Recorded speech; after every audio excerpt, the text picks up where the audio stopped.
make a little video here about the reality of having livestock. So I'm out here in the brush.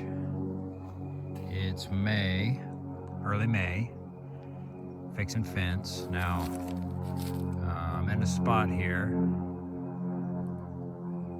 where can't get the four-wheeler to it, and so I walked to it. And on my back I've got a backpack with all the fencing stuff, staples, splices, a roll of some smooth wire, pliers, the whole mess of it, crimpers, everything in this backpack. And then I got a roll of old wire here I'm carrying, and the fence stretchers, a goldenrod, if any of y'all are familiar with those. On up that way, and I'm heading that way. My chainsaws are sitting there because there's a bunch of stuff on the fence to cut off. So this place, I'm gonna start walking and you'll see what I'm dealing with here. Get all my stuff picked up. You gotta carry it. This place, you can see this fence, it's on a property line. This place I just bought a couple months back. It's actually a old family place, but anyway, was able to purchase it. There were cattle in here, but the fence here had not been fixed in, I would say, decades. And so you walk down through here, and it's actually not bad here, but there's a wire that's loose right there. There are trees laying on the fence up there, and again, you're not getting a four-wheeler to this, you gotta walk. So through the brush, ticks and stuff.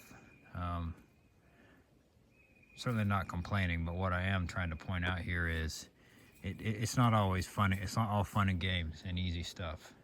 Found myself out here with the dog, fixing this fence, carrying all my stuff on a Saturday afternoon. Pretty good weather.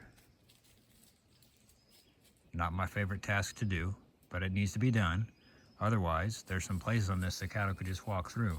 So in order to use this as legitimate pasture, and there is some pasture on up the hill. You can't see through the brush here, but there is some reasonable pasture on this place. But in order to use this place, this boundary fence needs to be fixed up. It wouldn't hold cattle the way it was. I'll show you a couple places on up there where it's even worse. All right, here we are. Here's a good example. And for the record, this fence is not super old. You can tell the wire is still gray. It's not that rusty. This fence was maybe built in the 90s, 1990s, early 2000s. But here we go. I cut this off earlier and walked on down and fixed some stuff. But this tree was laying on the fence. All four wires are bagged down. They're not broke here, bagged down. Post has been over. On up that way, the wires broke, which allowed it to bag down here, but cattle just walk right across it, right? You couldn't have cattle in this mess. So, this needs to be resolved before you can put cattle in here. And you gotta walk to it, carrying your chainsaw and all your fencing stuff in order to make it happen. And so, before you get cattle, here's a tip. You gotta take care of your fences constantly.